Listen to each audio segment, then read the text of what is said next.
Hello friends, welcome back again to e-learning platform of BSIT's Mechanical Engineering Department. We are studying fluid mechanics. In previous sessions, we have discussed about the different concept regarding the centrifugal pump. In this session, we will be discussing about the troubleshooting of centrifugal pump. जर centrifugal पंपमध्ये एखादा problem आला की काही कारणानुसार pump जर properly work होत नसेल किंवा पाणी सक करून घेत नसेल किंवा डिस्चार्ज होत नसेल तर त्या केसमध्ये त्याची काय कारणं असू शकतात ओके आणि त्या कारणांसाठी आपण काय केले पाहिजे कोणत्या ॲक्शन्स आपण घेतल्या पाहिजे जेणेकरून त्याचं प्रॉपर वर्किंग होईल हे आपण आता डिस्कस करू. So first, pump fail to start pumping. जर एखादा पंप पाणी पंप करून घेत नसेल तर त्याच्यासाठी काय काय कारणे असू शकतात आणि त्याच्यावर रेमेडियल ॲक्शन्स काय घेतल्या पाहिजेत ओके हे आपण डिस्कस करू.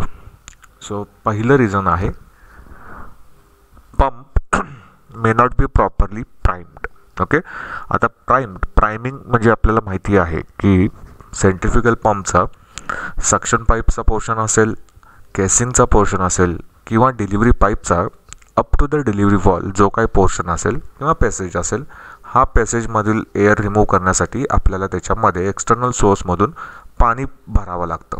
ओके, सो त्या केसमध्ये आपण प्रायमिंगच्या 3 कन्सेप्ट बघितलेल्या होत्या. सो त्या मेथड यूज करून आपण पंप प्राइम करतो. जर त्या केसमध्ये काही फेल्युअर आलं तर आपल्याला काय करावं लागेल तर पहिलं जे आहे pump fails to start pumping. So ह्याचं पहिलं रिझन काय आहे की पंप एकतरी व्यवस्थित प्राईम झालेला नसणार आहे, म्हणजे प्रायमिंग ही जी आहे ते व्यवस्थित झालेलं नसेल. सो त्या केसमध्ये आपल्याला काय करावं लागेल, परत ती पाणी काढून टाकून परत आपल्याला व्यवस्थितपणे ते 3 पॅसेजेस जे आहेत ते फुल्ली पाईपनं फिलअप करून घ्यावे लागतील. That is repriming the pump. Second reason आहे total head against which the pump is working may be much higher than the designed head. म्हणजे ज्या हेडसाठी आपण पंप डिझाईन केलेला आहे ॲक्च्युअल पेक्षा ते जास्त असेल तर काय होऊ शकतं की पंप जो आहे तो व्यवस्थित पाणी पंप करू शकत नसतात.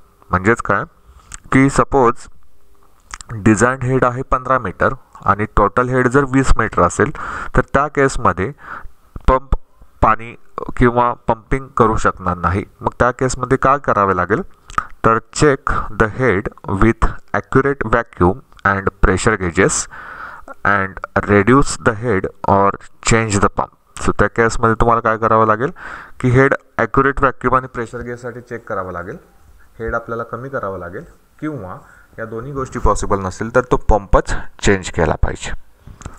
तिसरं रिझन आहे तर इम्पेलर, सक्शन पाईप और strainer may be clogged. So clogged म्हणजेच काय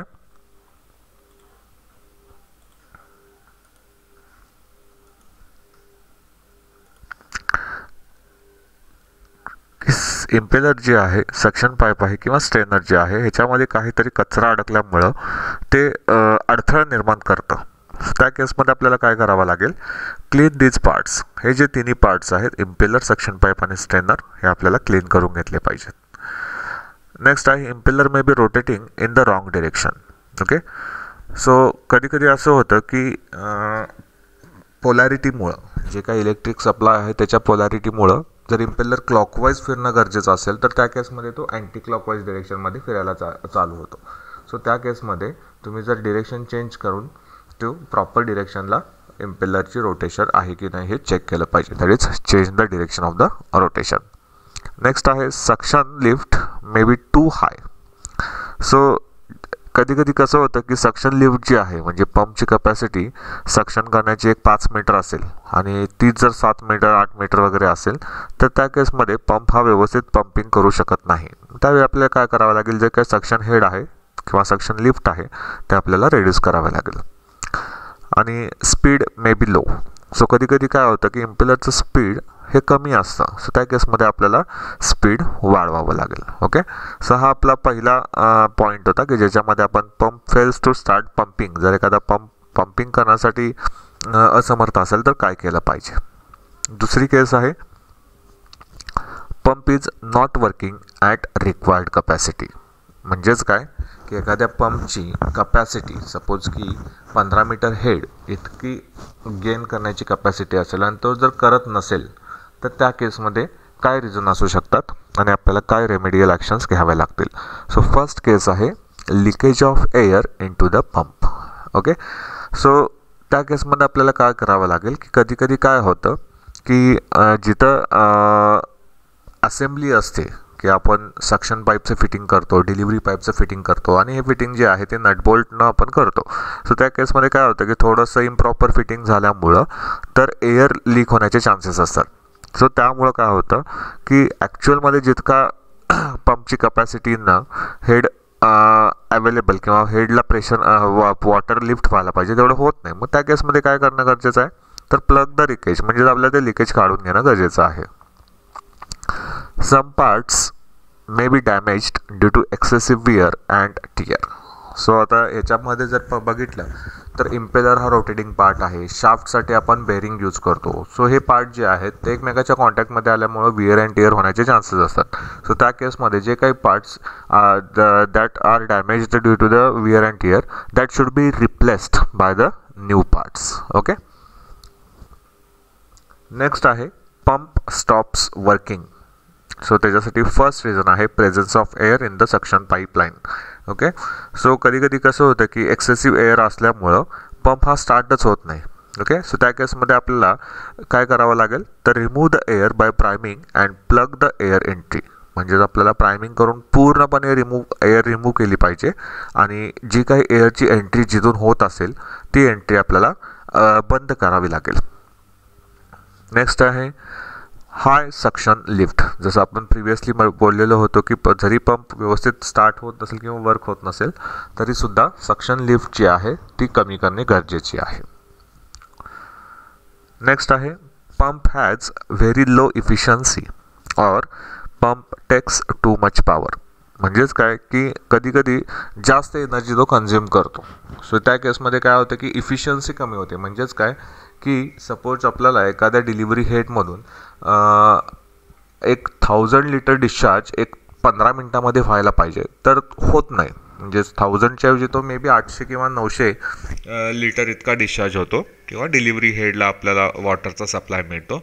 त्यामुळे आपली इफिशियन्सी कमी होते. सो हे कशामुळं होतं की speed may be too high. So काय काय केसमध्ये पंपचं स्पीड जे आहे ते अननेसेसरीली टू हाय असतं.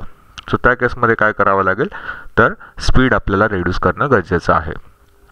नेक्स्ट आहे head may be too low and pump delivers the liquid in large quantity.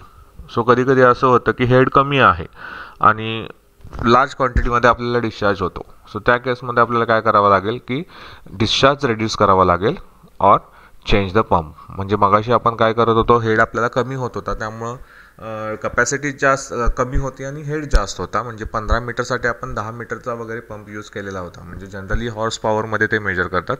तर 5 HP जिथं पंप लागत असेल तिथं आपण जर 3 HP पंप यूज केला तर त्या केसमध्ये आपल्याला जो 15 मीटर डिस्चार्ज मिळणार आहे त्याच्याऐवजी 15 मीटर हेड जे मिळणार आहे ते चुकून 10 मीटर किंवा 8 मीटर म्हणजे एक कमी व्हॅल्यूचा हेड आपल्याला अवेलेबल होतं.